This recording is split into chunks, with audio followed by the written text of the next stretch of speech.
Hey there guys, how's it going? My name is Suman Chatterjee from the Flow Zone Academy, and I'm a flow state coach, which means that I help you feel better and perform better. Today I got a question. Does achieving flow state help with emotional trauma and mishaps in relationships? Absolutely it can, however I would watch out, okay?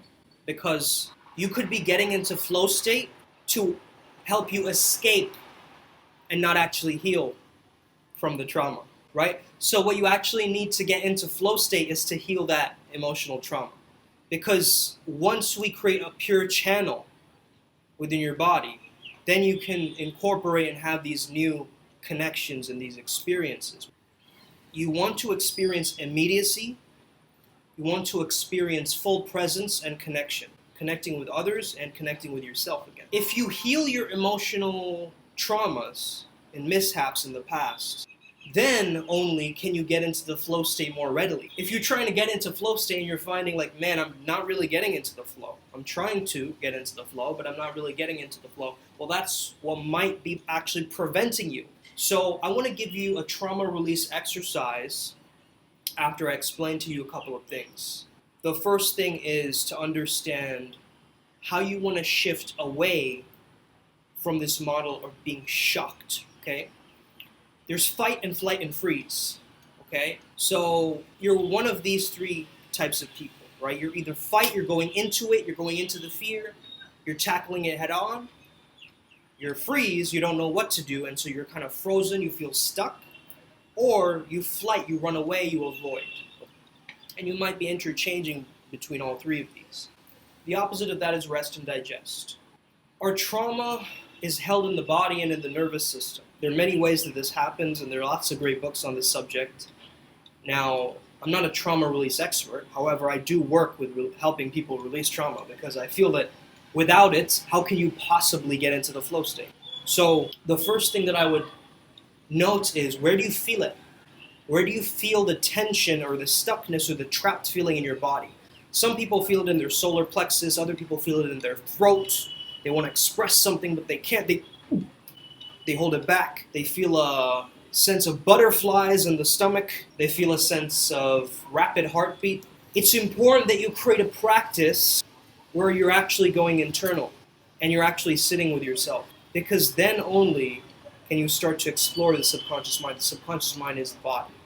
So if you don't know where to look, and if you aren't sensitive to your own body, maybe you've been numbing yourself with different things, it might be difficult for you to actually experience what is happening.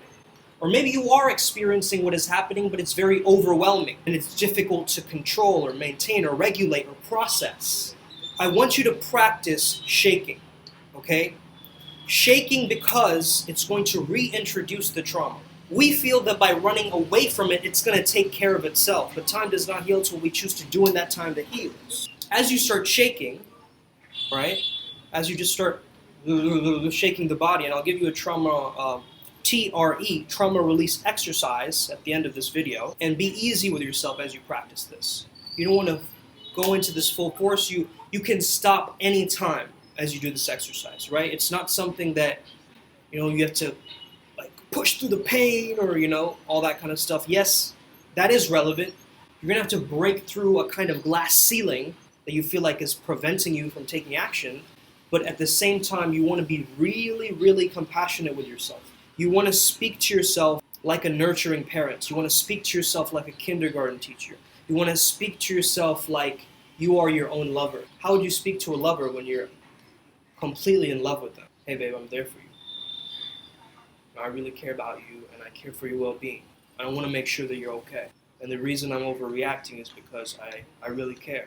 That's the communication that needs to happen with the self. In the book that I have, Theatroplasticity Method, I call it monologue. Right? You're going to have to create an internal monologue or a soliloquy with yourself where you're speaking to yourself in a particular way that's going to impact your character. Let's say you have that traumatic memory in the mind. Play it over and over again. Replay it like you're watching a movie. Play it over and over again. Like, just sit down or lie down and just close your eyes and play it like you're playing a movie. You're separate from it, or you're the observer. Now play. Maybe it's a bad breakup. Okay, play that breakup over and over again. Now, I want you to rewind it so all the characters are moving backwards. Like, Now fast forward through it. Rewind again. Press play. Now this time, what you're doing now is you're desensitizing yourself to this. This is a process I talk about in my book as well. So now what you want to do is you want to change the scenery. So maybe it's a Wild West edition where you're wearing a cowboy hat and she's like the damsel in distress or whatever, right? And then you're playing it again. And now you're imagining like an animated Smurfs version edition, right? You're rewinding and you're playing it again. Now it's like an old black and white like Hindi movie, right? Like a Bollywood old movie. Like there's a little song playing in the background, like really sad music. Now you're rewinding and playing it again, and you're both like stick figures. Now you're rewinding and play it again, and you're both in a sci-fi version, right? So maybe you are like both space travel. As many renditions as you can, as many awkward or abstract renditions that you can of this scene. Because what you're truly responding to is simply a memory in the mind that feels bad. And you're giving yourself responses to those memories. But if you play them in different ways, different scenarios, you've seen it 100 times, the same scene, and this is a process of flooding. This is what we do with people who have PTSD, post-traumatic stress disorder. Also, there's an element, you go from traumatic to transcendent. The traumatic is keeping you where you are. The transcendent is you leaving who you are, who you think you are, to be who you prefer to be. Maslow talked about it. It's beyond the hierarchy of needs in terms of self-actualization, right? So first of all, we want your safety needs met, obviously, but then we want to reach that transcendence. Desensitize yourself to the memories that are bringing up these bad feelings or these internal feelings again and again. And if you can make yourself laugh during the process, like, oh man, it's just a memory. Or if you can make yourself cry, or if you can make yourself release in some way with your breath work, right? Cold plunges, anything, right? This is a recovery process. And so throughout recovery, we just want to skim past it. We want to just like, oh, let me speed up this recovery process. Let me do it as fast as I can so I can get back to working and pushing. But it's actually the opposite that helps. The more slow you can take it right now with yourself, the more internal you can go, the more little pieces that will consolidate and help you to integrate the trauma and understand that it's not a part of you, it's just something that happened to you. It was an event, it is not your identity. Now let me show you quickly the TRE, the trauma release exercise. Do this daily if you can, all right? It's really going to help you, and it's going to ramp up those feelings, but then it's going to get you to deal with the feelings as well, all right? So this is a process of trauma release. Let's get into it. All right, guys, so as you see here, I'm just lying down on a yoga mat, right? Just very comfortably put your feet together, all right? Make sure that they're touching together. And basically what you want to do is lift your hips up, okay? Make them rise. And if this feels comfortable to you, you can go into a more difficult rendition of this where you're actually shaking a lot more. So as you notice, what I'm doing here is I'm trying to join my knees together to create a sort of shaking effect. Here it is again, but I've placed a lot more resistance on myself, as you notice. And now notice I'm trying to do the same thing. I'm trying to bring my knees together, but you notice there's a lot more shaking happening now.